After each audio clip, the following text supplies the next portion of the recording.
Yes, we welcome back to another episode of That Gonna Talk, ladies and gentlemen. And we're here, well, the day after Arsenal pick up a massive 3 points to continue the lead at the top of the table in the title race. 5 points clear. 2-0 win against Brentford. Mikel Merino, Saka getting the goals. And we're here to break down a lot, ladies and gentlemen. Give your thoughts in the comment section down below. Is Mikel Merino the best nine at Arsenal? That's the big question we're going to be answering, ladies and gentlemen. We're going to get into a lot of other topics. Ben White, Odegaard, other players coming back from injury, other players going into injury as well. Mascara, big news to talk about, big updates as well. But yeah, don't forget to hit the like button, hit the subscribe button. If you're joining from the Gunner Street side, go over to and hit the like button. And if you're joining from the KAPE has pause side, come over to Gunner Street, hit the like button, hit the subscribe button. We're both on the road to 2K subs. So join up, people. We got a lot of content coming to you. I got a lot of content coming for you today. But first of all, before we get into anything, KP, tell me how you're feeling, my bro. It was a good result yesterday. No, How you feeling? no, I'm feeling good, man. Obviously, appreciate everyone joining. Make sure you're hitting the like button. And yeah, I think after the back of the Chelsea game, obviously, we just needed to get the 3 points. I think City played before us. So it was down to 2 points at one point. And I think Yep. coming back home, see, Brentford tougher position. We just needed to get the win. And I think it was nice to get a clean sheet.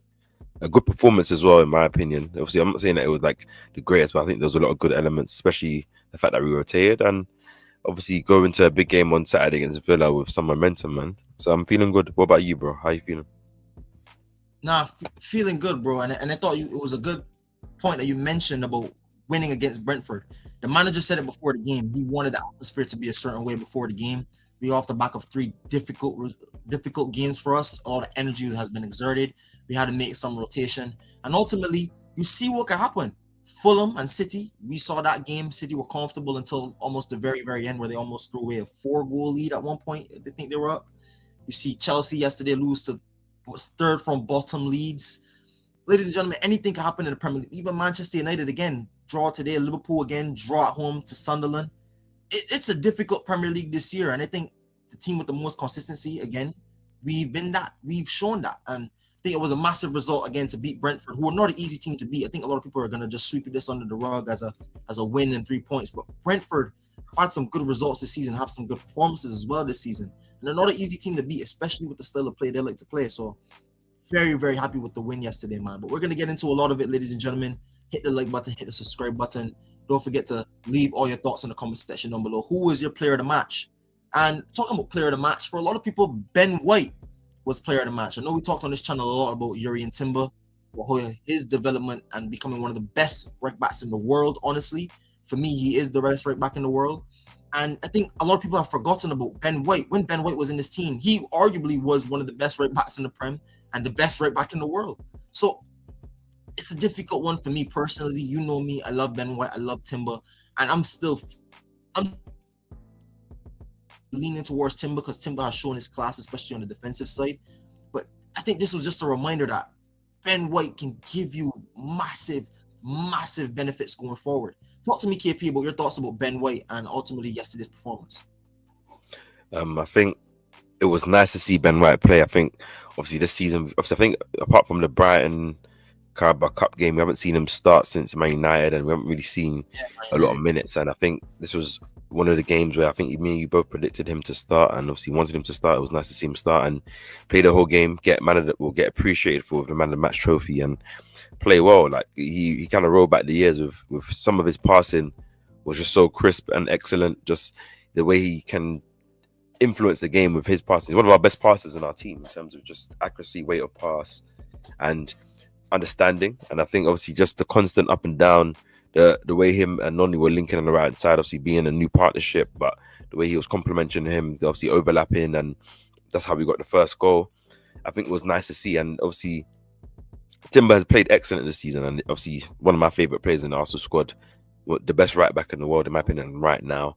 And obviously he has that shirt, but I think knowing that we have a player like Ben White on his quality and seeing that he looks fit and sharp and back to his best is a good thing, because we can be rotating these guys in and out 3 games a week and playing them, because the level is going to stay the same both defensively and obviously going forward. They bring different things. I think Ben White is a better player going forward, obviously offers more, and obviously the constant overlap and runs and the quality of delivery that obviously he has and can show in that final third sometimes makes a difference. Obviously, Timber, we know what he is defensively, but I think it was nice to see Ben White play well, get recognised for his performance, and obviously put himself back. I think put himself in the hat that where I think when it comes round to 3-game weeks, he should be starting one of those though. So shout out Benjamin, man. Shout out Benjamin. Shout out Benjamin as always. I thought Benjamin had a good game yesterday, to be honest. And you talked about roll back the years. Ironically, the assist for yesterday's goal was very, very similar to the one they previewed, the Brentford goal at home again with Kai Havertz, another person who was not a makeshift striker like Mikel Merino, but a guy that really took on a responsibility when we needed him to. And again, just roll back the years, like you said, Ben White. I wouldn't say it's a virtuoso performance. I wouldn't say he had a bad performance. He definitely was class. I think there were other guys in the team that also played to a very high standard. There was good performances all around on the pitch. But it's good to see, again, a guy come from basically the cold, not really getting many minutes this season, and still be able to perform, especially at the back. Because, again, we talked about so many injuries going forward in the front line. We're seeming to pick up injury after injury in the back line. No, it's inevitable going to happen. But Ben White just putting his name in the hat to really show people that he's still that level. He still deserves a place in this team when his number gets called. I want to ask you on that same topic though, KP. Ben White did talk after the game and they were mentioning squad depth, and some people are kind of reading into this and saying maybe Ben White might be looking to leave the club, or maybe even kind of positioning himself or positioning the conversation in a way where he might be looking to leave out the door in the summer. Can you see Ben White consistently playing in this team if Urian Timber is fit and going to be our starter in the big games? Can you see Ben White wanted to take that responsibility or that lack of responsibility and sitting on the bench? Yeah, Ben White will play in this team. I know the quote you're talking about, and I don't think I've watched it. I don't think he said it in that way. He was just saying that our squad is so good that we have players that can start for many teams that are on the bench, and he was talking about himself. He said that Timber's playing excellent right now, playing at one of the best in the league, so he has his position, and you got to support. At the end of the day, we're all trying to go for the league, so that's what's needed to have that level. Obviously, the question is how sustainable can you have a squad where you have 2 starters in each position, and how happy are people with the minutes they're getting, which is why he's got to perform how he performs, stay fit, so Mikel can rotate most of the season. If Arsenal go far in all competitions, we should have 3 games a week more time, which means that you should be able to kind of rotate players, especially in positions where the backup is of a certain quality. So I think who knows? Obviously, you never know. You're reading between the lines, but I think he ultimately definitely can see and know that it's just that talk of obviously it's a competitive squad and they're all pushing each other. Do you know what I mean? So I think that's just what it is. Obviously, guys, as you tune in, don't forget to hit the like button as well. Outside of Ben White, I think there was a lot of other performers as well yesterday that was of quality. I think when you look at the likes of, I think Calafiori from fullback as well. I think Zubamendi, the way, obviously I'm not saying he had any outstanding pass or anything. I think just the way he conducted the game, the way he controlled the game, the way he showed on the ball, the way he allowed himself to dictate the game. I think it was one of his best and better performances, I think, in my opinion, just the way Zubamendi played. I think it's also interesting to see that the way Arsenal, the way FC Mandiweke as well, the way he started the game, especially in that first half, constantly terrorizing Rico Henry. Obviously, do you want him to improve with his final third play, with his final ball? I think some of his corners were atrocious, if I'm honest with you, but he needs to learn from Saka there. But I think the overall quality, and when he masters that final third, which I think a manager like Mikel Arteta is good for him, I think he's going to be an amazing player, man. Like the way Nani plays is just so good. And then you look at the other side. I think it was interesting usage of Martinelli. The way Martinelli played. It's just so good. I was just saying, Steph, sorry, that apologies. Outside of Ben White, I think there were some other good performances just to mention on the quick, like Calafiori, I said as well. I think it was great. Obviously, marauding from him all over the pitch as well, creating stuff. He had a couple of chances from some good feet. think Zubamendi completely dictated and bossed that game. Like, I think he was just so influential. Not like he played any mad pass, in behind or anything. I think everything was just going through him. It was always available, always made the right decision, and just kept everything ticking. I think another honourable mention was Odegaard. I think I saw the discourse online about people saying he's playing bad. And I was just so confused. I was like, what game are you watching? I think he was amazing. Like, got onto the ball, was helping dictate things, especially in the first half, was moving it very quickly. And ultimately, him and Eze are different styles of players, like, which is why what you should expect when both play, especially if one of them's on the bench, that it's going to be a bit different. But one thing about Odegaard, he gets onto the ball, he shows, he drops, he overloads, he wants to receive it between the lines, and players around him, he's more comfortable. So I think he had a very good performance as well, or a good performance. I would say very good, and I think it was nice. I don't know if you had any other performers apart from obviously the goal scorer and obviously the striker that we're going to get onto that caught your eye yesterday. No, I thought there were a few good stand-up performances. I thought Madueke, especially in those opening minutes, was very, very bright. He got the pre-assist for the Mikel Merino goal. I thought that was a brilliant piece of skill. Then takes it down the line, beats two man, cuts inside. Should have been a goal. Gets it on target. Again, Ben White did have a good performance. You touched on Ben White. You talked about Zubamendi as well. Dominated the game in terms of dictating that midfield. We talked about it personally, KP.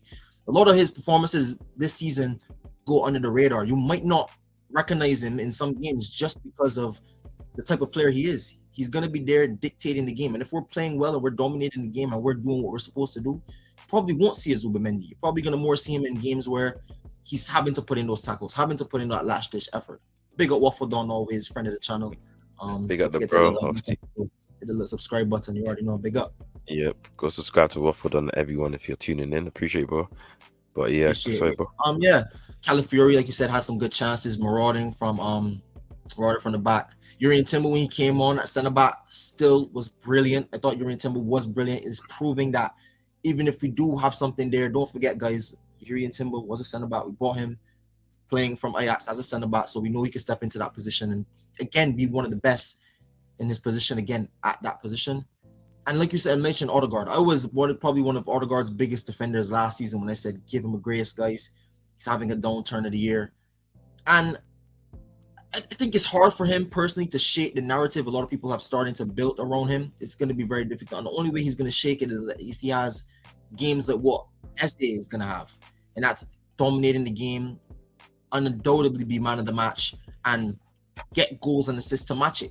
Because, I mean, he's had performances even in that bad run of form, people are going to say, where I thought he's played pretty decent.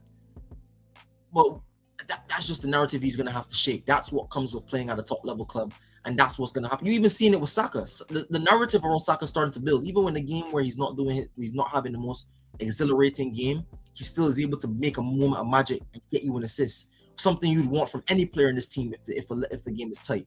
So I think those narratives are going to build. These are inevitable, but I think these players are strong-minded and these players are going to continue to impress, man. So overall a good team performance, solid team performance. Wasn't the most pretty display, but again, I'd rather take a comfortable 2-0 win and lose 3-1 to Leeds, winning 5-4 against Fulham in a difficult, scrappy game. I'd rather have a comfortable 2-0 win and move a ball about my day. But looking forward, KP. I think one more shout out though. And KAPE, I think again was class yesterday. I think just his overall game. I think Mascaro was also very good as well when he was on the pitch before he got injured. Hopefully his injury isn't too long term, but I think the way KAPE is taken to life, I think there's something I like about him. The aggression, the way he defends. I think there's a very good calmness about him on the ball that I really like. And I think it's nice that, as you're saying, that we were missing our two main guys, but the guys that are there step up and they look just as good, which obviously is a credit to the squad building. I just want to put that one in there. So obviously before moving to Marino. Again, we can touch on that as well, because I think you have to praise the next man up mentality, because there's been countless situations where these players have been thrown in at the deep end in a sink or swim in this squad. Like Mascara, when we first realized him, he came in the squad and had to play against Liverpool away. Like that, especially at the context at that time, that was set to be a title decider. That was a massive, massive moment when Saliba gets injured in the first couple of minutes of the game, and he has to step in there. That's massive for a 20-year-old centre back. And then in KAPE, when Gabriel goes down in any game, Gabriel has been one of our best players this season. So anytime Gabriel is down, you're gonna feel it. For him to step in and have the performances he's had for me personally, I have to give him a lot of credit. I have to give Nkapie a lot of praise. And why I give those two guys a lot of praise is there you can see, similar to Gabriel and Saliba, they give you exactly the same profile that you would want in the squad. So I have to give Mikel Arteta, Berta, and the backroom staff a lot of praise, because it's not easy to go and have those shrewd signings. Think about it. Mascara only £13 million and Nkapie alone to buy. So those are very good pieces of business when you think about Arsenal and almost being cap strong. Arsenal if we do deals like that, that's some of our minimum business. You probably won't do much business after. So that's also what makes the window we just had one of the most special ones in my time as an Arsenal supporter, man. So I have to give Berta and Mikel a lot of credit, and I have to give these guys a lot of credit for stepping in and having the performances they've had so far. 2 clean sheets in 3 games for that pair as a centre-back pairing, and the only game they didn't keep a clean sheet was a difficult Chelsea game. And none of them were really at fault for the goal, ironically, came from a set piece. So can't really get too much on them there. But the man of the hour, the man we're going to have to start asking questions about. Before we get into that, big up BBK Sports, big up another friendly channel. People, if you're watching, hit the like button, hit the subscribe button, and join BBK Sports family, another good Arsenal content creator. Big things he's doing right now. So please go. What are you telling me, bro? But yeah, we're gonna talk about Mikel Merino, and the man. Have to talk about Double M. I hear a man calling him Double M already. Yeah, shout out to Jordan from Loose Cannons. Still, yeah, that's it went from the slander to no man is Double M. Wow, I tell you, man. But hey, man, I'm all for Arsenal fans come back around and giving certain guys their flowers when they deserve it. Because I've been banging on the drum about Mikel Merino since last season, when people were telling me, man, he's not good enough, man. He's not good enough. What did we sign him for? And I was saying, no, people, give him a chance. He hasn't really had his time. Let him kick on. And we were there, bro. We did a watch along straight after, or we did a reaction video, straight after the Leicester game 2-0 when he bagged those 2 goals. Let me tell you, man, Mikel Merino has stepped into this squad, and I can't give him enough praise. Goals and assists against Real Madrid, no goals, assists against a goal against Chelsea this season, goal and assist last night, another assist against, I think, did he get an assist against Bayern as well? Got an assist against Tottenham. He's on an insane run of form. I think that's 6 goals or 4 goals and 3 assists in the last 6 appearances. I read a stat saying somewhere. Mikel Merino has been on massive form, and I just want to ask this to you, KP. Is the set piece narrative dead? We haven't scored a set piece goal in the last couple of games, since Gabriel's went down. So talk to me about Mikel Merino, because he's also getting these open play goals, and he's also proving a massive fortune for Mikel Arteta. Yeah, man, I don't see any of those tables coming out, and of what the table would look like if it wasn't no set piece, but put the open goal stuff. And like this nonsense on narrative people try to boil around Arsenal is just annoying every time we do something good, in it. So like, just the mainstream media just need to shut up, man. But I think Arsenal are second in the open play goals are behind Man City, so that's interesting. Obviously, everyone, don't forget to smash the like button if you're tuning in. Appreciate all the love, and don't forget to hit the subscribe button to both Gunner Street and give us pause. But Mikel Merino, man, like, I think one of the biggest credits is that in 2 different periods, obviously last season when we lost Havertz, he's come in, scored a lot of goals. Obviously, same calendar year, and this season, since obviously Gyökeres, obviously Havertz, all these players have been out, he stepped in, and the biggest credit is that we've been winning games, and even more so when he's been in strike, we've been able to score more open goals. I mean, open play goals. Funny enough, I think obviously he offers different things to our other strikers. So the question of if he is he our best 9 is an interesting question, because I think he's one of our most efficient 9. I think if I would argue he's the best finisher out of everyone, all the guys that play strike. I think in the way he that strike specifically, yeah.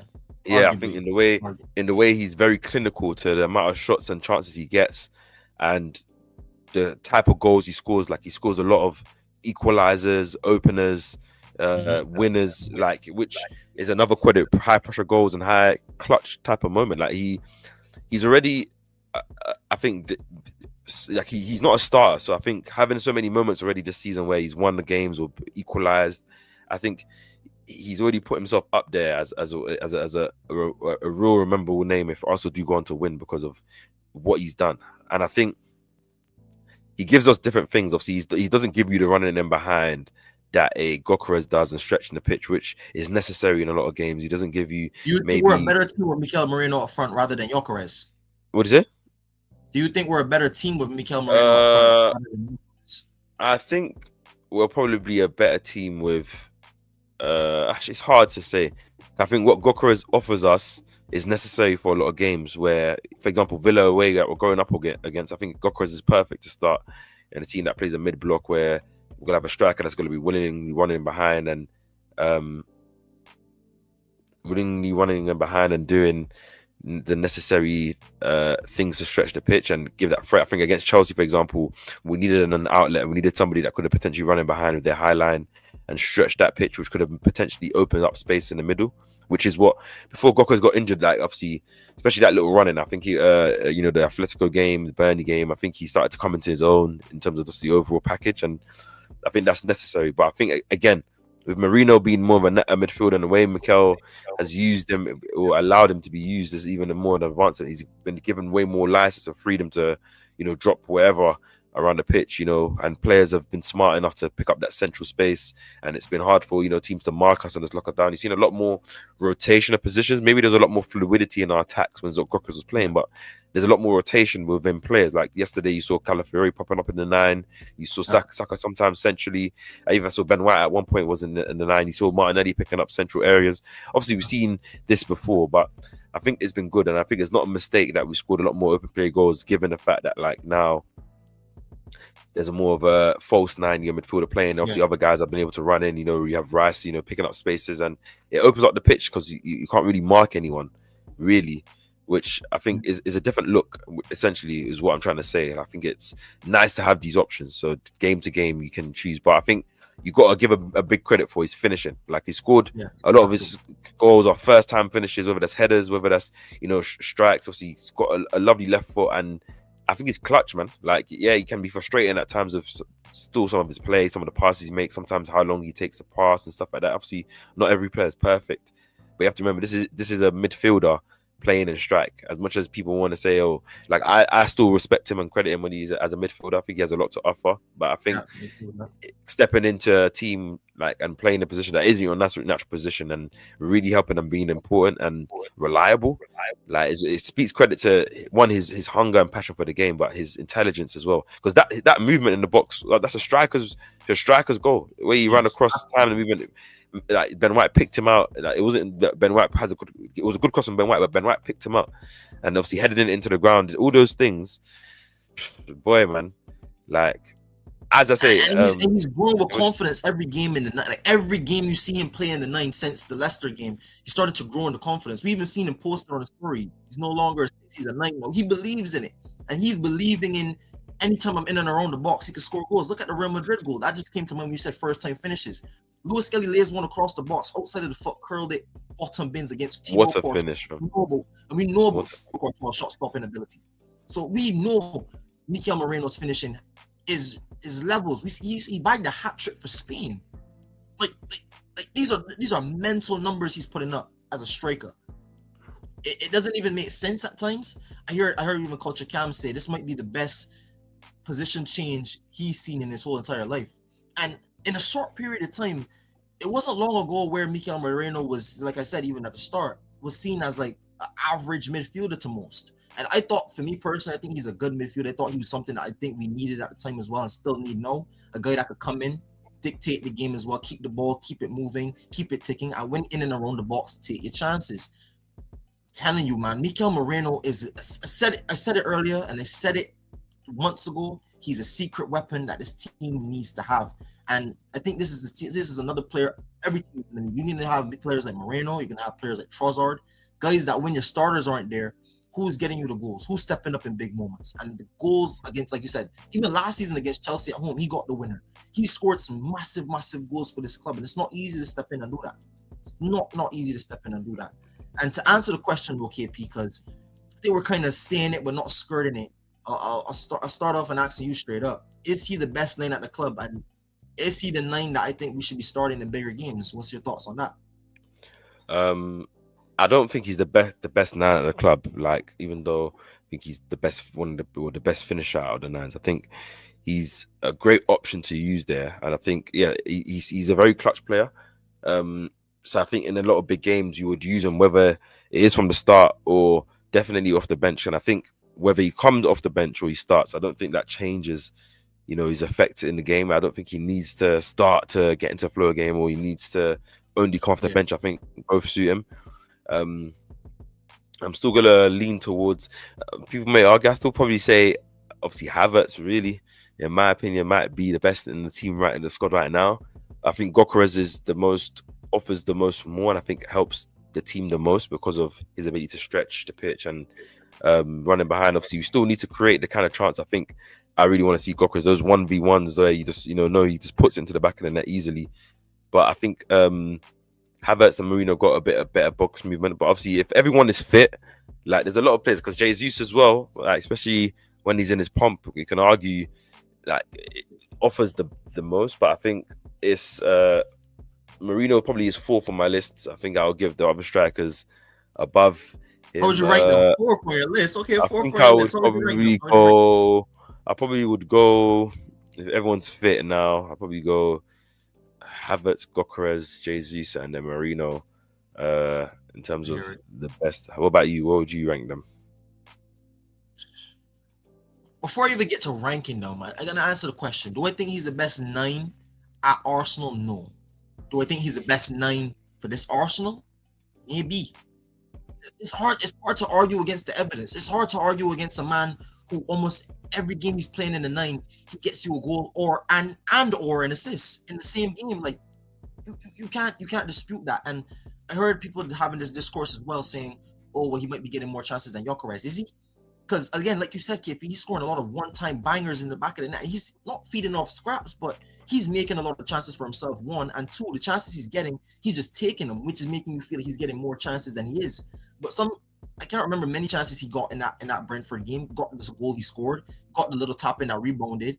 But other than that, he didn't really have much chances. In the Chelsea game as well, he had one chance that was saved by Sanchez down low. And he scored a goal. He doesn't really get much chances in the game. He He's just he's, takes them he's wherever he efficient. wants. He's efficient of his finishing, Very, man. very So efficient.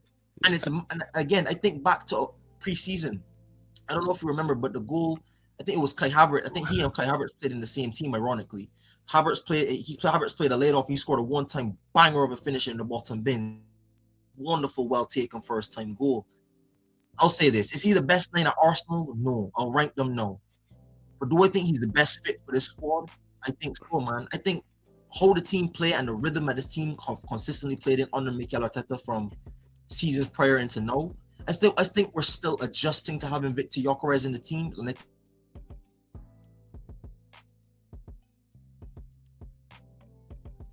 and I think Steph's gonna say that it's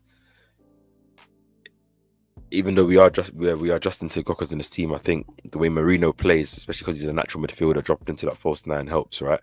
Like yeah, for him, absolutely. I think it's interesting. What's your ranking of what's your ranking? Who I think is the best nine generally at Arsenal? Yeah, it's hard to doubt a man. I mean, he hasn't really had a full season at Arsenal yet. We have to give a man who scored over 100 goals in 2 seasons. You have to give Gyökeres.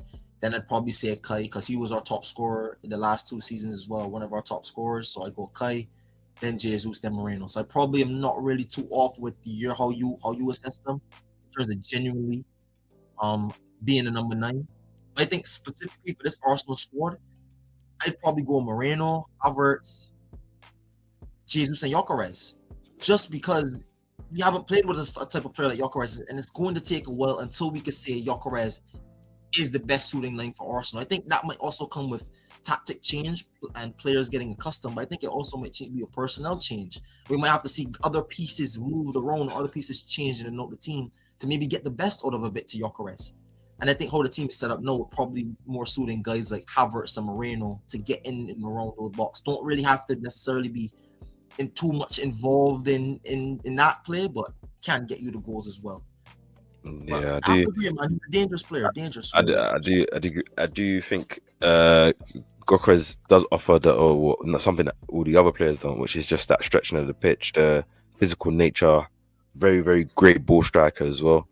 Obviously, I think he just Yes. needs to get his box movement, just being sharp on the ball and being a bit quicker than some of the defenders and anticipating. And I think because we've got players that can pick out uh, these runs, so that's it. I think though, like we've seen the best football played with Jesus playing nine though, so I think I just want to give him a credit there. Like I think in terms of that false nine and just that kind of striker and occupying centre backs being able to carry the ball, interchange positions, I think that's one player that has anything different. And I think when we get to see that this season, I think there's a lot that he'll still offer. I think happy that he's been on the bench, obviously, just to give him a quick shout out, and then obviously hopefully maybe against Bruges he can get a start.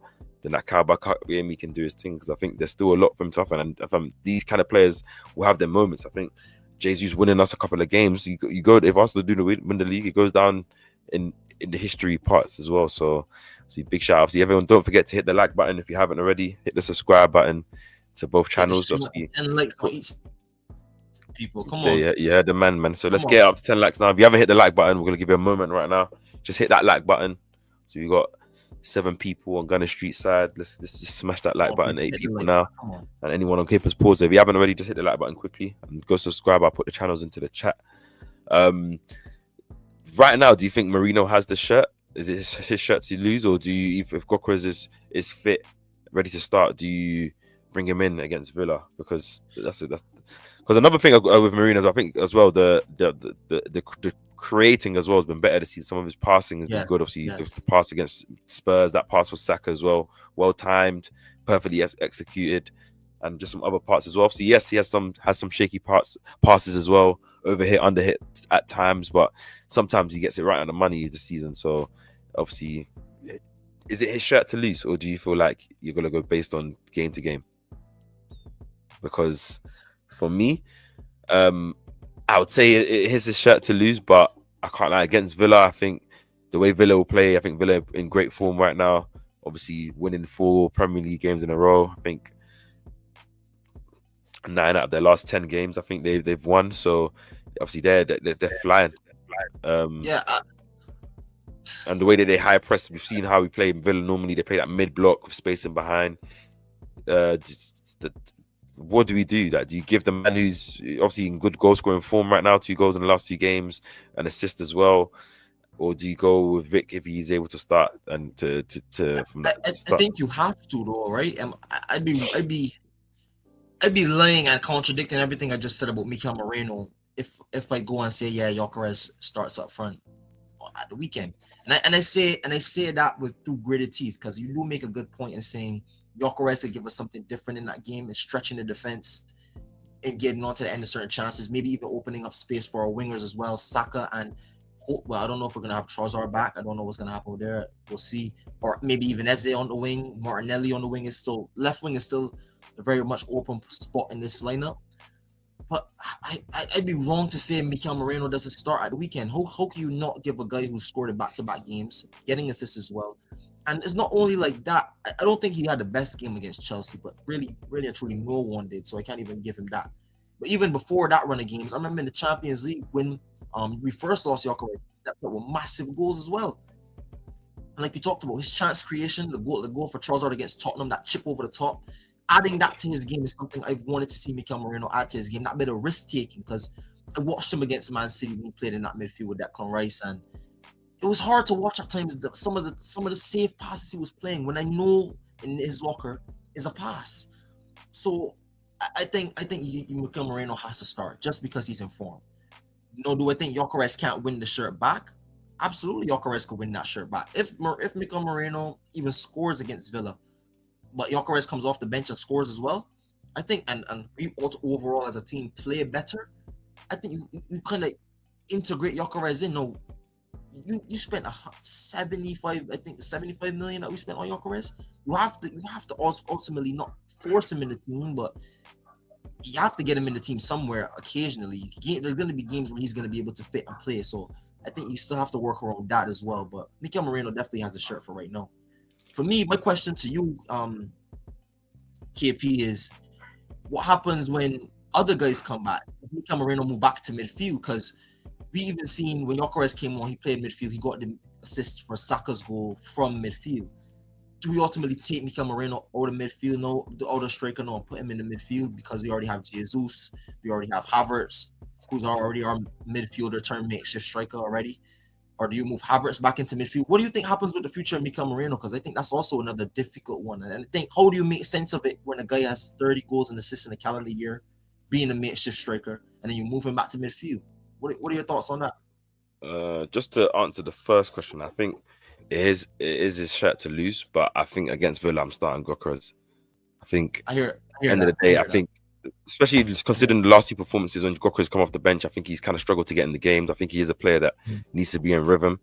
And I think just looking at the previous years, last 4 or 5 years, we've gone to play Villa.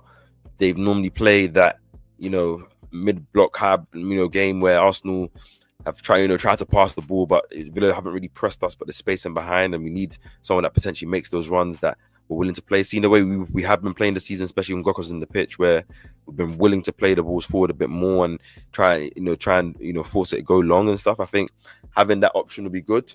I think Mikel Merino, at the end of the day, ultimately, and it goes to your second question, he is a makeshift striker, innit? He is a centre midfield. Obviously, if you argue if Rice doesn't play in this game and you saw Rice come off, Mikel Merino is the guy that you say most naturally fills into that position, gives us where it is. And at the end of the day, it's not like he won't have minutes or opportunity to still be in and around the areas to score the goals. Obviously, especially if you come from midfield, it's even easier for him to kind of be unmarked and ghost into the box and get there. I think Mikel got asked this question. I think he said it's been easy because obviously players have been injured, so he's been able to only have a couple of players that he's able to rotate in and out. But now that everyone's kind of slowly coming back, it's going to be tough. But I think Mikel Merino has to accept that eventually. Obviously, he is a makeshift striker, so he's going to do a job there, and I'm pretty sure he enjoys playing. But when the strikers are back, he's going to have to fall back. Obviously, end of the day, injuries happen throughout the season, so I'm pretty sure he's going to have a lot of opportunities to play there. And maybe there might be some big games later on in the season, some semi-finals or quarterfinals that you play a Merino in just out of his experience, his intelligence, or the kind of game plan you want to do. But I think, you have to understand that, end of the day, there are players that play in that position, and when they're coming back, they're gonna have to play. And he will have, for example, in a 3-game week, you don't mind to rest in Rice and put in Merino in the midfield, and same thing, the strikers, you rotate it around. So I think I would go with Gokras just because I think just how this specific game is gonna get played, I think it will be perfect to have him in there, and then when a player like Merino to bring on to close off the game, potentially get a winner or extra goal to extend the lead, I think is where I'm seeing it personally. But yeah, I hear you. I kind of agree with you as well. I do think with the Victor Gyökeres profile up front, I do think that's what we're gonna need, especially if Villa even do press us and leave space in behind, or if we sit in and soak up the pressure, to being able to use his pace in behind. I do want to move on slightly to Villa and see how you're feeling going into the game. I know you mentioned them being one of the most informed teams in the league, just as well as us. Another massive result, another massive test for us. We won at Villa Park last season 2-0. I think that was a massive game to start 24-25. That was a big game for us. Again, it's going to be another big game for us this season. We're going to play Aston Villa twice in the span of this month. Once away from home, and then once the fixtures start to play the reverse, we're going to have to play them pretty much in the next 2 or 3 weeks. So 2 massive games against Villa coming up. And over the years, they've been a thorn in our side. I remember the 23-24 season, they stopped our title hopes. Ultimately, that gutting result. We know about the battle between Emery and the Arteta fans. We already know how that goes. What are your thoughts about this Villa game going into this game against Villa? Because, like you said, they're in form. Morgan Rodgers has been playing outstanding recently. Ollie Watkins with a couple of goals at the weekend as well. They're scoring from set pieces as well. What are your thoughts about this Villa team, and ultimately, how do you think Mikel Arteta is going to approach this game before we get into the lineups? No, I credit Villa, man. Obviously, they started the season off poorly. I think in the first 5 games they didn't score a goal, and somehow they're only 6 points off the top, which shows the type of league and season that we're having this season. But obviously, Emery's a very good coach, someone I do credit, and I think obviously he deserves credit as well. And Villa have a very good squad, good players, as you said. Obviously, Morgan Rodgers, obviously Boubacar Kamara, very good player, Nana, McGinn. They got decent wingers. Obviously, you got Ollie Watkins in there, and they play a nice brand of football. And I think Tielemans as well. Shout out to him in the midfield. And I think it's just it's not going to be easy. They're a physical team as well. They got some physical guys as well. We're going to their ground. We've seen they're going to make it that type of game, and Arsenal got to be on it, which I believe we are. Seeing the way our mentality and the way the players are this season, everything looks different. But I think we need to go there. Obviously, it's good that we're going off the back of a win, a good win in a rotated team as well. I do feel like we'll have Saliba back. I think we'll have Trossard back as well. Maybe they won't be ready to, or maybe Trossard won't be ready to start. But I think given if Mascara's out, Saliba definitely will probably get the nod there, and that will be a boost. But I think it is definitely Mikel versus Unai, and I think in their head-to-heads over the years, even when Unai Emery was at Villarreal and all those things, obviously Unai's got his number on Mikel a couple of times. Mikel's beat him a couple of times, so it's going to be definitely based on these two and the tactical battle, and can Mikel out tactic and outclass Unai Emery, which is why I'm pushing a lot more for the Gyökeres thing, because I'm like, no, Unai Emery, they're going to go for the game, they're going to play a mid block, they're not going to press the first phase as they normally do. Play that tight mid block and give Arsenal the ball, with the DMs and our defenders, and when we do try to play the ball out wide, they shuffle over and double team. So Arsenal have to try and stretch the pitch, which is why I wanted a Gyökeres. Maybe we'll see what he does off the left, and obviously have some players that can run in behind or at least stretch the pitch, and that then it creates space in the middle, obviously for the midfield and our fullbacks who tend to drain in. I think that's the big major battle there. Obviously, then trying to get the ball up and stretch the defense, distort their shape, and then obviously try and play from there with the spaces that will be in between the middle and stuff, and pull their players up away from that shape. Obviously, Emery will try and out tactic Mikel. I think he always takes it personal when he faces Arsenal, given obviously the history, and that's all fine. Obviously, there's extra motivation, so, and obviously they're at home. I'm pretty sure he's going to want to win. Obviously, they're in good form right now, so I'm pretty sure their crowd is buzzing. The players are going to be up for it. They're going to see this as an opportunity to go 3 points, similar to the Chelsea game, where they could go 3 points behind us if they win, or we can kind of put them out of their misery or any kind of hope by going 9 points again. So hopefully 12:30 early kickoff on a Saturday, which is a bit unfair for us, obviously, given that we played on the Wednesday. I think if we got that Sunday game, would have been nice. But either way, we handle our business. 12:30, 8 p.m., whatever the time is that you play on the weekend, you should be winning, man. So, what about you? Any tactical ways that you think we should win this game, or? I thought you broke it down pretty well, to be honest. I thought you really broke down how Villa are going to approach us in terms of that mid block, in terms of not really pressing in that first phase. But then it's difficult because we've been pretty good against mid blocks. I say this season we've had some good results against teams that have kind of been unsure whether to press or sit back against us, and I think we've made teams pay like that. And when having a bit to Gyökeres up front, I think that, like you mentioned, gives us a lot of ability to stretch the team. No, we doesn't play Gyökeres and Martinelli in the same team. Does that hurt you offensively? Because again, if there's not much space in behind, if Villa ultimately kind of negate the space in behind, Martinelli is a player that really thrives on space for me. I think that's when you see Martinelli at his absolute best. And I think so does Victor Gyökeres. So that's 2 out of your 3 front players that are going to rely on space, at least in behind. So if you don't get space early in the game, I think it might be pretty difficult.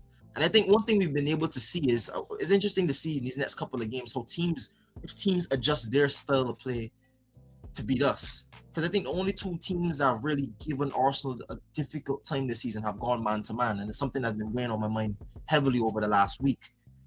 Are we going to start to see teams play that pattern? Because again, low blocks haven't been working. We're starting to see Arsenal figure out the pattern to play against low blocks. Mid blocks, the same thing. What happens if Arsenal now faces another challenge? I think even just getting to get work around that is going to be a while for the managers to have to figure out. And I hope even the Sunderland game and the Chelsea teams learn something. That if we do see these things come up further down the line, that I think we already have the tools to work around it, but how he approaches it and getting around it. But yeah, people, we're gonna get into the lineups now. Don't forget to hit the like button, hit the subscribe button. If you're showing the love for the love, if you've been enjoying the stream so far, more and more content coming soon on our channel. Hit the subscribe button, people. Just gonna give you a minute before we get the lineups going to hit the like button, hit the hype button, and share the live stream around before we get into the massive lineup builder. It's a big game at Villa Park, KP. We saw a little bit of rotation in the week against Brentford. Am I wrong to say that Raya will not be changed though? Yes, I think obviously You are wrong, bro. Raya definitely. I'm joking. What? Raya's not good. Like Raya's been class. I think the save that he pulled off in the first half again needs to be spoken about. Just the world class. That was Oh, a. what a save it was, Imagine bro. if that went in, Save. obviously it would have been 1-1 for time until we got that second goal. So I think we gotta give our keeper Would big have been a whole credit different for, game. You never know. yeah, man, that just the quality he shows and just his ability to. I would say just his ability to save us, to keep us in games, in it. So I just want to credit him. Obviously, before we get into it, everyone smash the like button. If you haven't already in the chat, just obviously quickly go hit the like button. Really helps. But obviously, I already started to kind of put, as you can see, it together a bit. I was thinking about the players that definitely will play. Obviously, we heard from Rice himself that he's going Oh, to be able to play okay. and be Yeah, fit. yeah. So I think that came out in Sky Sports. I think Nkapie will hold his position. Obviously, Gabriel's not going to be back, and Calafiori has that shirt. I think we know Timber will come back in. It's a question of obviously if Saliba isn't ready to start and if Mosquera isn't. Obviously, I think Mosquera isn't going to play. I think looking at his type of injury, I think that's going to Yeah, I don't. definitely, yeah. So obviously, he said Saliba's a matter of days away. Maybe he just was given that arrest and obviously not maybe forced. But if Saliba is back in the squad, I think he comes back in. But I don't know what you think. I think if Saliba's fit, you have to bring him back in, especially seeing that no Mascara is no injured. No, if Mascara doesn't get that injury, I think you give Saliba a little bit more rest. But again, Saliba's thing was a knock. They said it was a matter of days. I think they did well to rest him against Chelsea. We come through that, no injuries, thank God. And then we come through Brentford with a solid win, clean sheet again. Jurgen Timber steps in. You have Saliba in street clothes. You allow him to rest for a full week. Come back in, get your rest, let the muscles recovery or whatever damage it was. Come back in alongside Cap. And I think again, when you see this back line again, people, I'm telling you, Nkapia, you mentioned you were impressed with Nkapia's performance levels. I think you're going to be impressed again by the performance levels by Pierre Nkapia. Why? Because not only is he more comfortable to be that aggressor, be that guy that's going to leave him marauder with a little bit, with Saliba no back, giving him a bit of comfortability. But just that aggression, that profile, that tenacity in that team, that's going to be a game where you're going to have to be up for it. Villa even have shown this season that they can get scrappy, that they will get physical with you. And they're going to have a striker like Ollie Watkins who's going to look to capitalize on any space you leave him behind. So we've seen so far in Capia likes to tackle. He likes to play that kind of game. So I'm looking forward to it, man. So I'm comfortable with the team so far, and I think Saliba has to start if he's fit. Yeah, I think Saliba will start. I think he'll be back. When Mikel was talking about matter of days, I think that just gives me more indication that obviously if there's no setback in training, that they should be available. So that's the same with Trossard as well. So which is good and positive news, of course, that their injuries weren't too long term as well. Nkapie has been class, man. I think I love him. I can't lie. Like I Me will too, have a bro. player profile coming out on him soon. Um, Yeah. very very soon, obviously, and it's in talking about just the fact that we have the best defender in the league, probably in the world right now, out, and we're actually not missing him. Obviously, we miss him in terms of what he brings and his own unique qualities, but we're not missing him. Like, oh, we really need Gabriel. Everything is done. Like the next man up mentality, as you said, and the players that step in just are class. So everyone in the chat, we'll do this lineup together. Comment down below if anything will change or so far from what the players on the screen. Do you agree? And obviously, make sure you're hitting the like button as well. And we've put both channels into the chat. So if you're on the Gunner Street side, obviously there's the Capers Pauser. Sorry, my bad. Capers Pauser channel, and obviously if you're on the Capers Pauser side, here's Gunner Street's channel. So just go hit that Yeah, link and people, hit the like button. obviously Come on, let's get up to subscribe. 10 So likes on both sides. um, obviously right now we've got the 10 left wing and strike to choose from. In it, we'll start off with the 10. No, we'll start off 10 and left wing. Let's just assume that, let's just say Trossard, even he is back and has been one of our best players, isn't ready to start. Do you bring Eze back into the 10? Obviously, meaning that you drop Odegaard for the game, and obviously maybe have a Martinelli or Madueke on the left, or do you go keep Odegaard in there?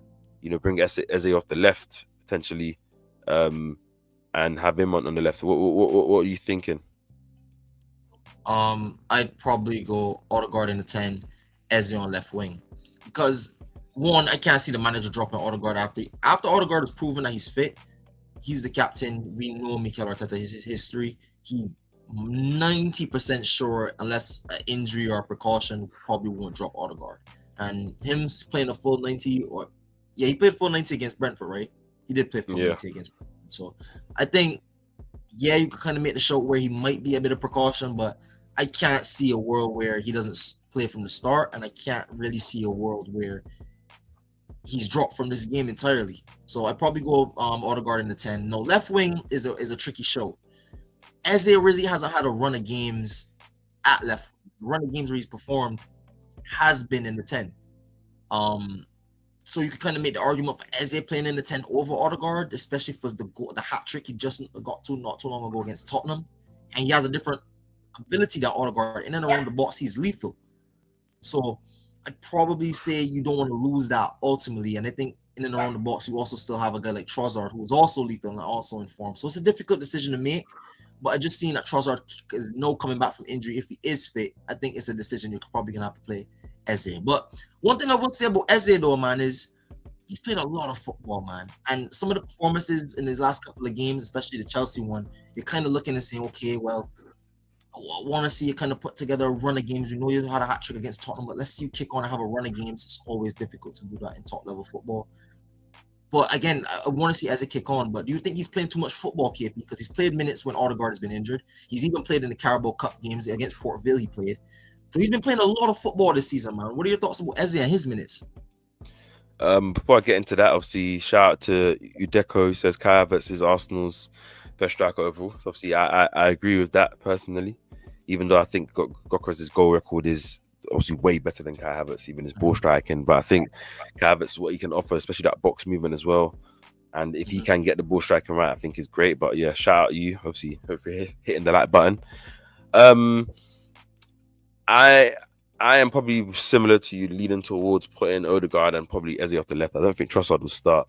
I do find it interesting. Obviously, choosing one or the other. Obviously, Eze didn't start in this game. Odegaard did start. Obviously, when Eze came off, he did come off on the left as well. But obviously, I know Saka as well came straight off from Madueke. But I think to answer your question, obviously, you said, is he playing too many minutes? He's playing a lot of minutes. He's played probably up there with the highest amount of minutes or minutes played. But I think it's just given the state of the squad at the moment in terms of at points where we only had certain players fit. Obviously, he had to play those minutes. Same thing with Saka, same thing with Merino, same thing with Trossard before he got injured. Was playing a lot of minutes. And that's just what's going to happen, when you're playing for a top-level team, three competitions a week. I think you want to get him into the team, and I think especially where he didn't start. And I think, yes, against Chelsea he did struggle, but I think a lot of our players struggled a bit to impose themselves. I think the performances from our players wasn't as bad as I think it was made to seem when I really watched the game. I don't think it was crazy, but I think it was tough. Chelsea were being very, very physical. And obviously in the middle of the park there, it would be very tough. No time on the ball. They were snapping into challenges and fouling. So I think he needs to adapt to being in those type of spaces where, the midfield is congested and packed. And maybe, as you said, Villa might try and attempt to do something like that. But I think ultimately when he's on the left, I think especially when he came out on Wednesday, not that he did anything crazy, but just when he got the ball, just very clean with his touches, clean with his dribbles. And I think it would be nice and interesting to see if we play him on the left now in a game that maybe there'll be a bit more space because Villa will maybe go one-to-one in terms of their defending. There'll be space in behind for him to penetrate, to try and manipulate. And if Gokares does start, for example, having a player that runs in behind and stretches it still gives him that option to be creative. So I think it will be a big game for him. But I think ultimately we know that when Odegaard is fit, he will be in the team. So more than likely, if Eze is going to start, he will be starting off the left, and I think it is also good to get those reps as well already now, especially in a big game like this where we know they're going to be playing. So would we agree Odegaard and Eze off the left, or would you say a shout for Madueke potentially off the left given how he played? Obviously, I want to see those. I want to see Odegaard and Eze playing the team, man. Even just outside of that, I think them together also give you something that we haven't seen much of this season, and I think we're going to get onto the striker now. If we end up playing Gyökeres, if Gyökeres is end up the striker in this team, I think that supply line behind him, Saka, Odegaard, and Eze, give you everything you could possibly want. With Saka, you're getting crosses into the box, you're getting cutbacks, you're getting drive to the byline. Any which way, you're getting crosses in service into the box. Odegaard, you're getting balls through the middle. If you're running and stretching the defense, you're going to get that ball over the top. Same thing with Zubimendi. So you're going to get those things when you have Zubimendi or Odegaard playing behind you. And then with Eze, if Gyökeres continues to play the way he's played, not all, But I think the first couple of Gyökeres assists came from Eze. That ball in behind, I can't remember what game it was. Calafiori played Eze in behind. Nottingham Forest. That was the Forest goal. There was been some other assists I think Eze got for Gyökeres as well. So I can't hate on the supply line. If Gyökeres ends up being the starter in this game, I think this is the lineup you're gonna have to put with him, because I think ultimately that's the most diverse set of chance creation we're gonna get for a player like Victor Gyökeres, especially when people have been saying he's been living off scraps. So I think it's tired to start letting that boy live off of scraps, man. Let him earn his wages up front. But Yeah, I think for this game. I think obviously before I even give that point, I think just the playing the Odegaard in there, especially in a game like this where you know it's gonna be physical. We're gonna have to try and make sure we win the midfield battle. And I think Odegaard getting onto the ball, showing for the ball, receiving it when players are fouling you up your other side, and able to turn and drop the shoulder and keep the ball and keep on showing, even if it's tough and physical in there. I think would be necessary for us to get control of the ball. And I think, as you said Odegaard's been a willing passer in behind for the likes of Gyökeres. I think getting him and Eze into the team, obviously Saka, obviously these are three most creative players in the team. Obviously, that in terms of the three behind the striker is necessary, and I think having obviously Zubimendi as well, adding to that as well, is class and key, especially and the way Rice is playing this season as the best midfielder in the world. It just obviously puts the real a good quality, backup set to that main man, which I think for this game I will be going with Victor Gyökeres in the 9. Obviously, I don't know what you think, because I know you said Merino has a shirt, but I think for this specific game, the way we play Villa, with the team that was starting, I think putting Gyökeres in there, obviously to stretch the pitch, make runs in behind, to occupy the centre backs as well. I think if when they're playing a mid block, you need to occupy the centre backs and try and pull them, stretch them in behind, to either drop them deeper or make them try and play you offside of a high line, which is even more of a risk, obviously. So I would go Gyökeres. I don't know who you think. So what are you thinking? It's still it's so difficult for me, man. You made very, very good points, and I might lean Gyökeres, but I just want to make the case for Moreno real quick. The only downside to having Moreno in this team for me against Villa is you don't want that midfield space too clogged up with your players, and you might have too many technicians trying to work in the same area. So like Moreno, we've seen some of Moreno's best performances, even Bayern as well. He likes to drop in deep, drop off the line, pick up the ball, play in the runners in behind, and even pick up those spots, those late runs coming into the box. We saw it for the goal against Brentford. With Odegaard and Eze in the team, Zubimendi also in there, Rice also looking to move forward in there. Are you going to have too many guys clogging up that space? That's the only thing I'd probably say for Victor Gyökeres. About Gyökeres starting over Merino. But for Mikel Merino, how do you take away the shirt of a guy who's, again, even against mid-block teams, we had him against in games last season where against mid-block teams, and he still managed to score goals. So he could definitely still get you goals against the mid-block.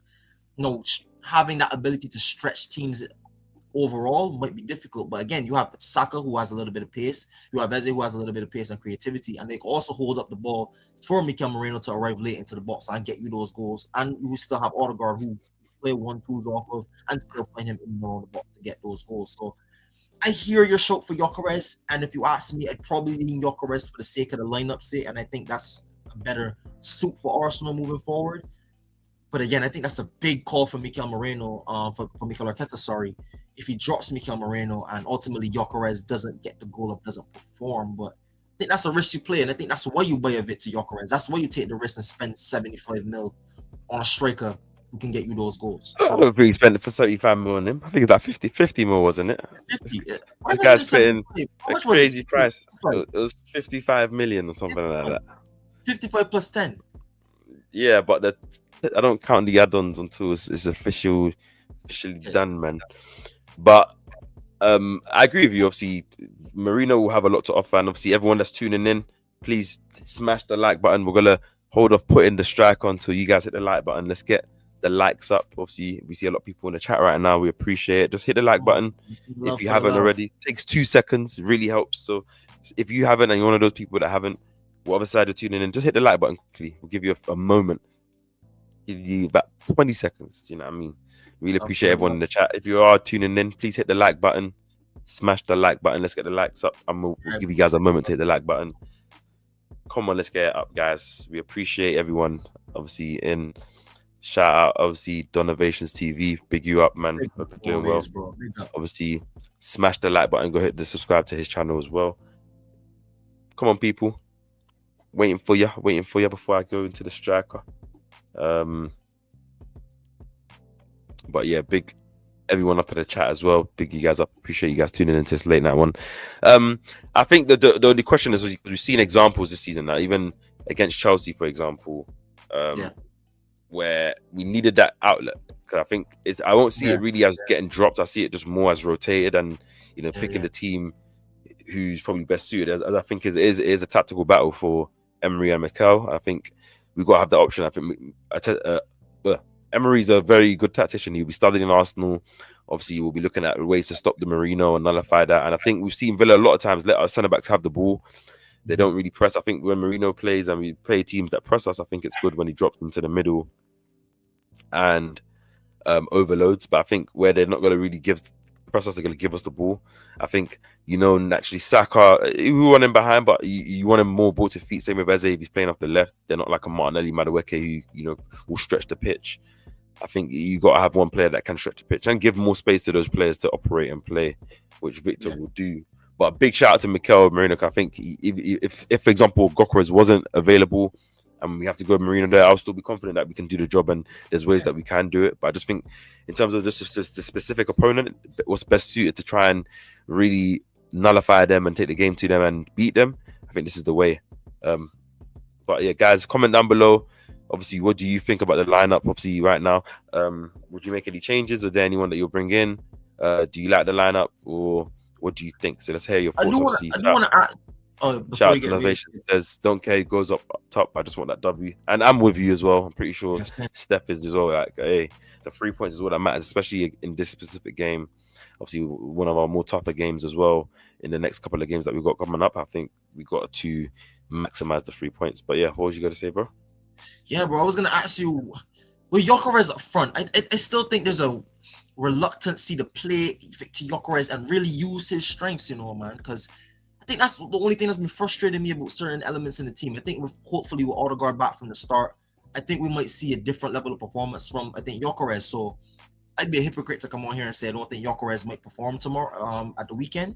I think with this lineup specifically, if this lineup is the team to play, I think that allows Zubimendi and Rice to pick up the ball in the central area, be more confident to move forward. We saw in the Chelsea game, they were dropping a bit more deeper for it to pick up the ball off of Mosquera and Nkapia, just because one, there was not enough space, and two, those centre backs struggled with build up out of the back, especially in their first ever partnership in the Premier League. So again, not too much on them, but it was a very, very difficult task for them to handle.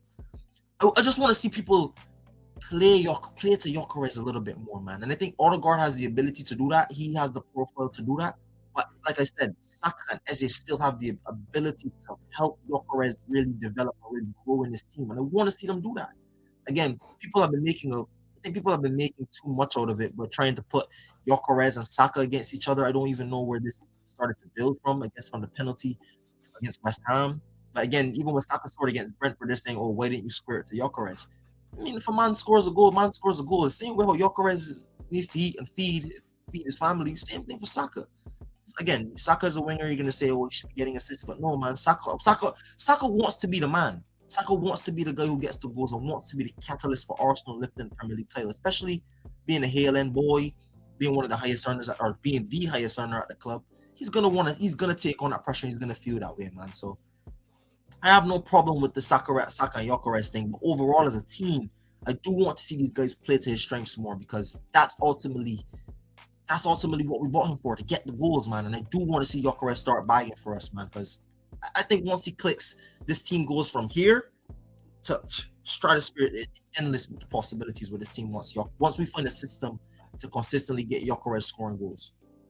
Yeah, I agree, man. I think we've got to utilize them, and I think the players will learn. And I think having more natural to what the team's been used to in terms of that false 9-year player dropping in, probably will help the team to appreciate when Gyökeres plays, to try and play into his strengths. I think more now that we've been able to have that optionality, and it'll be interesting to see if he does play, if we can utilize that, especially where the space is in behind. I do think we'll try. I think just about the quality of ball and seeing the run early, and maybe having an Eze and Saka out wide, and then having the Odegaard in the middle helps that as well because you have a lot more players with Mendy as well that can potentially play those passes. And I think the narratives of people just trying to turn Saka and Gokos against each other is just like, whether it's opposition fans or it's Arsenal fans, that Arsenal fan boredom, we're just trying to find some kind of negativity to kind of be controversial about when things are going well. But shout out Donovation says, I would put Timber right centre back, right back, players in the 10, Madueke on the right, the Glock 14 and 9. Also, I'm assuming that means he would still keep Saka on the bench. And obviously, if Saliba isn't fit, then I will definitely go with probably a Timber at centre back, or even Ben White maybe at centre back and keep Timber right back. One thing I questioned Conversation that asks is this comment based on the fact that you think Saka, you want to protect Saka more so than anything? Because I think we're resting Saka against Brentford. I think that's kind of an indication that Saka with 90% is gonna start. So I'm pretty sure we're gonna see. I mean, Madueke had a decent 10 minutes, but I think overall end product, I was a bit frustrated with Madueke at moments in terms of sometimes his final ball, sometimes his shot, sometimes his overall decision making in the final third. And I think he's a quality player. Again, he unlocks that goal to play Ben White in down the side. I think Madueke is a brilliant player, has done brilliantly for us in moments. But I just think when your biggest games, you want your best players to play, man. And again, you see it when Saka comes off the bench. Even if he has a little bit of a moment, he's always able to at least get a goal or assist. And that's something I have to give Saka a lot of credit for. It's not easy playing at the top level. Look at Florian Wirtz, 116 million pounds, and he just got his first Premier League goal. Like, it was an own goal actually. It was an own goal. Chai still doesn't have it. Chai. But again, point remains then, 116 million pounds still doesn't have a Premier League goal. Saka, whether that's before his hamstring injury, I mean, not even hamstring injury last season, hamstring injury this season. People forget Saka already got injured this season and still has come back and picked up on form. So I have to give Saka a lot of credit. And I think in these big games, you're going to want your best players to play. And even if it's a difficult game, it's a 0-0 for a long period of time, Saka, Eze, Odegaard, Gyökeres are players in that front four that if a chance lands to them, if a moment lands to them, I expect them to take it. And I think they're the ones that are going to ultimately win us this game. Yeah, man. I think you have to play your big players, and especially where the games come up, we've got Bruges, we've got Wolves at home. These are games where you can afford to rotate more. I think this is probably one of the more tougher games in the next run of games where you want to play like the strongest type of players. Yeah. And I agree in terms of Noni's pace because he does offer that in behind running and stuff. But I think similar to Martinelli, why we won't start him, I think bringing those guys off the bench when Villa might be going for the game if Arsenal's got a lead, or if we're trying to win the game and stretch them out. Stretch the game. That was crazy. So stretch the game, and obviously at the end of the day, allow them to us to utilize the running of Madueke or Saka. So I appreciate that, but I would start obviously Gyökeres, and I would start as a I think, and if Saliba is out, then I would probably go more Ben White at centre back and then Timber right back, just to keep obviously Timber out wide, obviously being a lock up, and keep Ben White in the middle just to help more with that build up and natural passing. Going long, another passer like Ben White to clip balls in behind would be good. So shout you out on Donovation. Obviously, he also says rest Saka plus Villa play a deep block, so we need runners. So yeah, that's why I think you bring them on in the second half for Madueke, Saka. Yeah. Just to be interesting. Obviously, you've got Chelsea fan in here, Nation. Shout you out for jumping back in. Obviously, he says, fuck off Arsenal. We pay the referee too much. Did we pay the referee against Leeds? Chelsea, man. Did we pay the referee against Leeds, or what happened still? Anyways, you guys are back into it. We try to tell you, Chelsea, man, every time, bro. We try to tell you, you're not that team. Not this season. Or this season, you're not that team, bro. Maybe next season we'll have a different conversation, but not that. You're not those guys. And I told my boy, all banter aside, bro. I told my boy, I know these are the moral victories you take when you win, when you get a point against 10 men. I've seen my team do these things, bro, and I've seen my team punch above their weight and end up in a title charge. I've seen my team do it. I know where you're at, but your team is not the level. Your team hasn't shown the level this season, and I think you'd be blind to consistently back. And I'll say this: when Arsenal were challenging in that first ever run, we had 50 points in 19 games. We were on points to have 100 points in that season. So we saw a level of consistency. It just dropped off when injuries hit us. It's different to this Chelsea squad. I mean, yes, they won the Club World Cup, and yes, we know they have talented players. But what level of consistency have they shown in this league for them to be seriously rivaled against Arsenal? That's just me. I don't know what you feel about that, KP. I don't know how you feel about Chelsea. Yeah, man. They celebrated a very hard fought point, obviously given the conditions against obviously a team that's best in the league right now, and they done well. They fought for it, but as we all knew, like Chelsea always had a game like this in them. The big games are not the ones that you question Chelsea. It's the smaller teams, and when you're trying to win the league, as we've seen our teams. We've seen our club sometimes not be consistent in these type of games, and this is what's cost us obviously entire races before, and even when we've been in top four. So that's just interesting. Obviously, as Donovation says, big up Chelsea for celebrating a point at Chelsea. You guys won 1-0. You guys won 1-1, I should say. So obviously, you can continue talking about that. If your celebration of your season is that we couldn't beat your 10-man club at your ground, we're fouling, that's fine, man. We'll see at the end of the season. But obviously, big credit to everyone in the chat. Obviously, make sure, guys, obviously, you're hitting the like button. Let's get both streams up to 10 likes. I don't know how close you are, bro. But let's get the likes up. If you haven't already, obviously, Nation, hit the like button. If you're tuning in, Donovation, hope you're smashing the like button as well. Appreciate it. Before we move on, obviously, what's your score predictions for this game, brother? Man, I was bang on with my prediction at Villa Park last year. You know, I went with a 2-0 and we won 2-0. Ah, boy. With that lineup, you know, I think the difficulty is Villa are in good form, but they just gave up 3 goals to Brighton, so we know they can't be gotten. So and they were losing 2-0 in that game, so they had to come back in that game.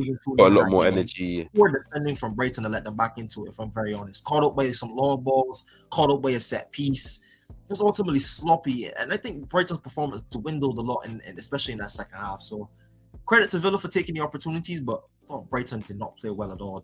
Not cover themselves in glory, I should say. If you ask me score prediction, 3-0 Arsenal. I'll tell you what, I'll go 3-0. I think we're going to get the first goal. The guy that's the goals now, fam. Yeah, man. Hold on, people. Hold on. I'm goals, man. I'm gonna go 3-0. And before people crucify me in the comments, my reasoning for 3-0 is the fact that, one, I think if we're gonna get the first goal, Aston Villa are in form and they're gonna back themselves to come at us. I think that's gonna open up space in behind. And then again, think about when you occupy Gyökeres in that space. Let's just say 2 defenders pick up on Gyökeres. Saka, Eze out wide, Odegaard in the middle. Come on, man. I'm expecting a high chance creation game for Arsenal. From an Arsenal perspective, we need to take our chances, because I think that's been the difference between some of our 1-0 games and some of our 2-0 game, and some of our 1-0, 2-0 games, and some of our massive performances and massive results we've seen this season. We just haven't taken our chances in some of those games. I remember even in the Chelsea game, you take some of those chances, that's a different game. You put that game 3-1 when they have to come out. The game is different with 10 men. Again, look at the Fulham game. I thought Fulham, we bossed them. We just didn't take our chances. Even against Brentford, and when we got the first goal, I'm thinking it's going to be 4-5. We didn't take our chances. It makes it nervy coming on to the end. We ultimately get the goals 2-0. But we missed a lot of chances in that Brentford game, especially in the first half. So I'm going to go 3-0 Arsenal. I'm expecting a big response. And based on the team we picked, I'm expecting Gyökeres to get a goal, Saka to get a goal, and I'm going to go with Calafiori also to get a goal at Villa Park. Calafiori to score a screamer too. Feeling it in my bones. I won't be surprised, man. I'm gonna go 2-0 since you go 3-0. I was gonna go 3-0 as well. I might go 3-0 as well, actually, but just to be different, I would say 2-0. But realistically, I want to go 3-0. I think it will be a professional performance. I think Villa will come out. They'll have a chance or two, probably requiring a very good quality save from David Raya. We've seen in the past at Villa ground as well. But I think ultimately Arsenal, especially if we play that team, will prove to be enough and a lot for Villa. And hopefully we see a Gyökeres goal and another Saka goal as well, just to nullify the game. So Donzavation says 3-1 to the Arsenal. Nashon says yes. As an Arsenal fan, I enjoy Chelsea. House fans enjoy being number one, and then boom, second comes obviously we'll see what happens, man. That means when Arsenal win the league this year, we're not gonna be seeing you. I need to come to your country and make sure I see you firsthand. Obviously, before we get to the final topic, guys, make sure you smash the like button. Smash the like button. We appreciate everyone that has already. Appreciate you guys in the chat as well that are commenting, and guys that are just enjoying the stream, watching. We appreciate the love. Make sure you're subscribing as well if you haven't already and you're tuning in. Hit the subscribe button. Obviously to both channels. Obviously, I'll put the link on screen. If you're tuning in from the KAPE Pauser stream, you should have both links in the chat. I'll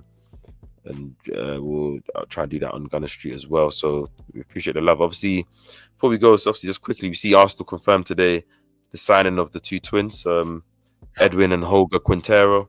Obviously more ones for the future. Obviously, they're going to be coming joining the team in 2027, but they're touted to be some of the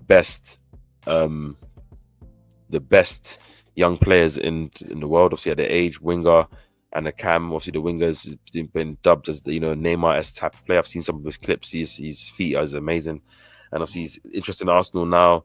Utilizing the ban for the future. Obviously, we saw Arsenal get the top prospect in Ireland from Shamrock Rovers. He's going to join, I think, next. The same similar in 2027 as well when he turns 18, and now we've got these great guys as well. Add up to the likes of Darman and Miley Simon. You still got Wanyeri and Lewis Skelly and Brando Bailey Joseph and Harriman and Noose and just all the other type of talents that we have coming up. Arsenal clearly are thinking about when what the team's going to be looking like in post 2030, having these quality talents ready. And obviously, I've seen that they're given number 20 and 27, which I don't think anyone in the squad right now has the number 20. So if they got these numbers, that means that they will. Yeah. So maybe it's for the academy numbers. Maybe they got given those numbers. But I think when they're 18, they definitely will come into that first team. Just your thoughts, obviously, on Arsenal doing a business and thinking about the future as well. Trying to be ahead of the curve and get some of these younger players early, bring them in to the academy, and obviously bolster up that next line of talent that's ready to break into the first team, as well as obviously going into the South American market. Apparently, they're the best prospects in Ecuador right now, and they played for the club that produced Caicedo, producing KAPE even himself, and other players from Ecuador. So yeah, what's your thoughts? Yeah, you have to big up Arsenal for it, because for years we've been asking the team to do this, to invest in the future, to invest in top level talents and get those shrewd deals. And again, I can't speak enough about how Bertas came in, and I have to give Bertas so much credit, man. The infrastructure now the team is building, this club is building. Yep, it's a good moment to be an Arsenal fan, a proud moment to be an Arsenal fan when you see your team pick up the highest rated total prospects. It feels good as an Arsenal fan to say we have a Matt Stoneman, we have a Harman and a Noose. Even the players that have gone on the left, the Chido Obi Martin when he was here, the Aiden Heavens when he was here, Waneri coming through, Saka's coming through, guys that have gone on to play in the Premier League already. It's a good thing to have. It's a great thing to have. And even if these players don't come through and maybe play first team, look at what Chelsea and City do. They have a breed of football players that are making the money even to this day. Like, even look at Liam Delap and Cole Palmer. They're Man City, the talents that are playing in Chelsea, and vice versa. A lot of Chelsea talents are playing all over the world as well. So I think that's where modern football is going, and Chelsea and City have been financially successful in having a strong youth academy. And I'm glad Arsenal are following suit, because again, not every single, you don't want to be losing out money on just young. We've seen Omari Hutchinson, other young players come through from the youth academy. Ultimately, they leave for nothing, or they leave on very minimal fees. No, I think this is starting to see a change of the era, where even if we do have these young players, maybe we can make some pure profit off them. Maybe sending them in for a few 100,000 here and there, flip them for 5, 10, 15, 50 million. Who knows what some of these players could go on to be, man. So overall, just happy that the overall vibe of the club, the infrastructure at the club is changing, because this is how a big club is supposed to act. And not only just in recruitment, no KP, but the atmosphere on the ground. How we're talking, how the players are, the type of players we have, the type of way we play football, the type of manager we have. I think you ultimately, everything in the phases that we're starting to see is starting to come to fruition. The only thing that's missing is tangible trophies to go with it before we're starting to have serious conversations about the job not only Arteta has done, but overall the Cronkies and the board and everyone at the club has done. We have to give them credit. I think this is a massive job, man. Credit to these young twins coming through. I hope they have successful careers with the club, and hopefully they perform and win us many trophies. They're good players, man. They look like very good players. Obviously, I probably will try and do some kind of coverage, some type of video on them as well. So it'll be interesting. Obviously, and it's what I've wanted. Obviously, you've seen Chelsea get a player like Esteval. Madrid got Endrick. When they did get Vinicius Junior and Odegaard, and those type of players, they got them early before. From their club director. Obviously, you've seen a lot more deals like this happen, and I think I've always wanted to see Arsenal be the team there that's ahead of the curve, and negotiating early these players, scouting them early, trying to get them sign their pro contracts here, and get them for a cheap price, and obviously build that relationship with the clubs as well. These clubs, creating that pathway, and giving them some money, and maybe you get first dibs on some of their best talent as well that's coming through, and talent in and around. So I think I'm happy to see Berta, the network that he has going on, the scouting network, and obviously the team. I think the new guy that we brought in is Mikel as well, who apparently just already started his work. So I think seeing these type of moves and seeing it get done quickly, only got announced the other day. The mainstream media got caught the news, and it's already been signed, sealed, delivered. There's no questions about that. And I like that Arsenal now, even like are doing these go back to your team, join early, signing these guys already, and getting some of the best in their class prospects. Obviously the Irish player as well, I can't remember his name, what his name is, the Nigerian boy, but he's got real quality. Obviously already played first team minutes at number 10, and we're getting a lot of these interior type players, so clearly we're seeing the idea of how the club's trying to go to. And as you said, even if some of these guys don't make it in the first team, definitely will be guys that you can sell. But obviously, as this team ages, in terms of when some of the first team guys that are shining now, if they go, we have next up in-house talent ready to go, and players that we can sign. So it will save you money, and you can kind of keep that train going. So I respect what the club's doing, and as you said, it shows where we're at as a club at the moment. Obviously, both the first team is doing the things. Obviously, we're starting to get the business right, both selling and buying, and hopefully that just obviously goes into trophies this year and continuous trophies. And obviously, credit will go to the Cronkies. Obviously, as you said, the atmosphere has been amazing in the atmosphere. Obviously, credit Mikel Arteta, obviously, doing what's necessary to change and help, and obviously encouraging the fans, and the fans doing their part as well. And obviously, the football's been better this year, so I'm pretty sure everyone's enjoying themselves. Obviously, we're top of the league. We're showing a level of quality above everyone else. So that's just what it is. And just before we sign out, obviously, the league table is closer than it's ever been. Obviously, it's a very competitive league. Arsenal are showing themselves to be the best out at it and show that quality, but we need to make sure that we do any teams that are in and around, we're beating them. And obviously Villa's one of these games that we need to make sure we get 3 points, put a 9-point gap between us and them. It was a good ground. We won out last year, so I want us to do better than what we've done last year. And obviously if we've done so far good, obviously we have dropped points at Liverpool, but get the 3 points, obviously put that pressure on Man City. Obviously we play first now, so that will put pressure on them. I know they got a game against, I think it's Leeds, or no, not Leeds, that's Liverpool. I don't know Man City have, but they have a game that just to put pressure on them. Obviously they have looked a bit shaky defensively, so we'll see, man. But credit everyone. Obviously appreciate everyone in the chat. Do you have any final thoughts before we go, bro? Yeah, just to touch on that, Man City actually take on Sunderland. They're home in that game. That's still a massive game for them as well. We've seen Sunderland is no joke. They just went to Anfield, got a point against us, beat Chelsea. So against the guys that have been punching for the title, they've been getting some very, very good results. And they're also in their own top 4 as well. So that's not an easy game for City. So this is a massive game, like you said, KP. If you pick up the 3 points here, maybe Sunderland gets a result there. We extend the gap to what? If we win and let's just say draw, that'd be about 7 points clear now, from 5 to 7 points, and then a loss for them will make it 8 points clear. So I think that's opening up another massive gap, and I think that's an opportunity Arsenal have taken. We've seen us take those opportunities so far this season, so we're continuing to do so and keeping the momentum going, man. I told people, man, this momentum is serious, 18 games unbeaten, let's go and make it 19, go on to beat Bruges, go on to continue to run, and then ultimately, man, you wake up, and then ultimately in dreamland. That's what I'm saying. Like, we're getting to that stage soon where if a couple of more wins on the bounce, if you're able to do that, and we'll start to say maybe I'll start saying it's over, man. Like, it come back, because I don't think the teams around us, City will drop points. See Chelsea, if we're gonna still put them in there, we'll drop points. If we beat Villa, I think we kind of nullified them in the title race. So that's just that, man. But I think this is the hardest game of the next couple of weeks. So I think if we can win this game and we have a lot of chance to kind of get some good rotation, see some of the players play in some of the games coming up, still keep that momentum going, and with players coming back, Jesus getting minutes potentially, Gokras more minutes, Madueke, Odegaard, Martinelli, obviously if Saliba and Trossard are back, so it's looking on the brighter side, and obviously hopefully then we get Havertz and Big Gabby back as well as soon as, and we've got a full squad for at once, man. But appreciate everyone in the chat. Obviously, appreciate everyone tuning into the lives. Make sure you're hitting the subscribe button and you are subscribing to both Gunner Street and Capers Pause. Obviously, our weekly show. Hope you've enjoyed yourself, and obviously, I'll let you close off. Yeah, man, people. Hit the like button, hit the subscribe button. Me and KP are both on the road to 2K subs. Let me just pull up all the links for you right here. If you're joining from the Gunner Street side, go over to Cape House Pausa, hit the like button, hit the subscribe button. KP, big at your channel. Let people know what you have on your channel. Let people know other social media platforms if you want to pick that up.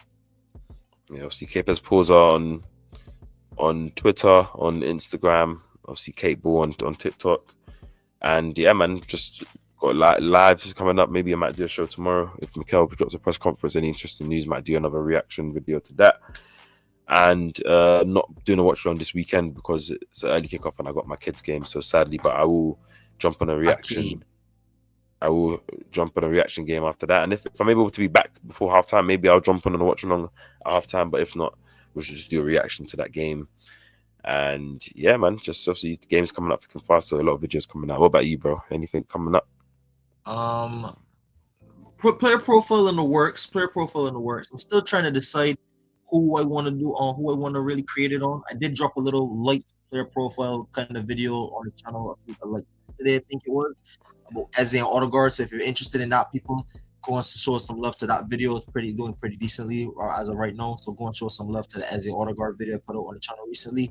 Other than that, you people, you know where to find me. Gunner Street on Instagram, Gunner Street Official on Instagram, Gunner Street on YouTube. If you're already watching from here, you can already follow me. Hit the like button, hit the subscribe button, join the family.